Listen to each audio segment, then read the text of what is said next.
श्लोक 19 पाठ 1 कुरुक्षेत्र के युद्धस्थल में सैन्य निरीक्षण पहला पाठ। सघोषो धार्तराष्ट्राणा हृदयानि व्यदारयत नभश्च पृथ्वी चैव तुमुलो व्यनुनादयन्। और उस भयानक शब्द ने आकाश और पृथ्वी को भी गुंजाते हुए धार्तराष्ट्रों के अर्थात आपके पक्षवालों के हृदय विदीर्ण कर दिए। 19 व्याख्या। ये श्लोक कुरुक्षेत्र के युद्धस्थल के माहौल का वर्णन करता है, विशेष रूप से उस समय का जब पांडवों की सेना ने अपने शंखों को बजाना शुरू किया। इस श्लोक में धृतराष्ट्र के पुत्रों अर्थात कौरवों की सेना पर इसका प्रभाव दर्शाया गया है। सघोषों अर्थात शंखों की ध्वनि धार्तराष्ट्राणा यानी धृतराष्ट्र के पुत्रों कौरवों के हृदयानि व्यदारयत यानी हृदयों को विदीर्ण कर रही थी। इसका अर्थ है कि शंखों की गूंज ने कौरवों के हृदयों में भय और चिंता उत्पन्न कर दी। आगे कहा गया है नभश्च पृथ्वी चैव तुमुलोऽप्यनुनादयन्। इसका अर्थ है कि यह शंखनाद आकाश और पृथ्वी दोनों में गूंज रहा था, एक तरह से पूरी सृष्टि को गुंजायमान कर रहा था। इस श्लोक में महाभारत के युद्ध का भीषणता का चित्रण है, जहां पांडवों की सेना का शंखनाद इतना प्रबल था कि कौरवों की सेना भयभीत हो गई। शंख की ध्वनि को एक पवित्र और शक्तिशाली ध्वनि माना जाता है और यहाँ ये पांडवों की ताकत और आत्मविश्वास को दर्शाता है, जो युद्ध के प्रारंभ में ही कौरवों पर मानसिक रूप से हावी हो गए थे।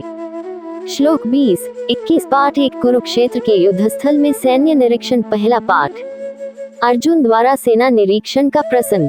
अथ व्यवस्थितान् दृष्ट्वा धार्तराष्ट्रान् कपिध्वजः प्रवृत्ते शस्त्र संपाते धनुरुद्यम्य पांडवः ऋषिकेशं तदा वाक्यमिदमाह महीपते। अर्जुन उवाच सेनयोरुभयोः मध्ये रथ स्थापयाम्यच्युत।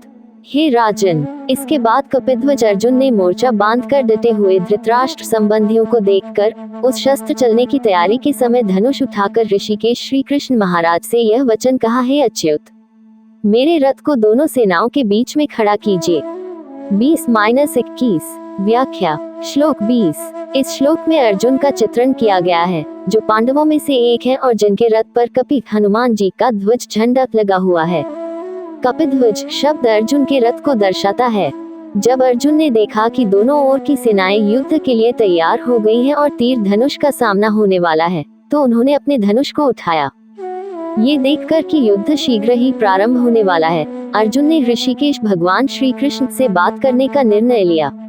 अर्जुन, जो कि युद्ध की स्थिति का निरीक्षण कर रहे थे, इस समय अपने मन में उठ रहे विचारों और भावनाओं को व्यक्त करने के लिए तैयार थे। यहाँ महीपते शब्द राजा धृतराष्ट्र को संबोधित करता है, जो इस संवाद को सुन रहे हैं। ये श्लोक दर्शाता है कि युद्ध शुरू होने से पहले अर्जुन ने अपने सारथी श्री कृष्ण को अपने मन की बात कहने के लिए चुना। यह एक महत्वपूर्ण क्षण है, क्योंकि इसके बाद ही गीता का उपदेश प्रारंभ होता है, जो कि अर्जुन के संदेह और द्वंद्व को दूर करने के लिए दिया गया था। अर्जुन की यह मनोदशा गीता के उपदेश के लिए आधार तैयार करती है। श्लोक 21 व्याख्या। इस श्लोक में अर्जुन भगवान कृष्ण से अनुरोध कर रहे हैं कि वे उनके रथ को दोनों सेनाओं के बीच ले जाएं। अर्जुन युद्धभूमि में खड़े उन योद्धाओं को देखना चाहते हैं जो उनसे युद्ध करने के लिए तैयार हैं। अच्युत का अर्थ है अविनाशी या जो कभी नष्ट नहीं होता, जो यहाँ भगवान कृष्ण के लिए एक आदरसूचक शब्द है। अर्जुन के इस निवेदन से यह स्पष्ट होता है कि वे युद्ध की गंभीरता को समझना चाहते हैं और ये देखना चाहते हैं कि उनके सामने कौन कौन योद्धा खड़े हैं।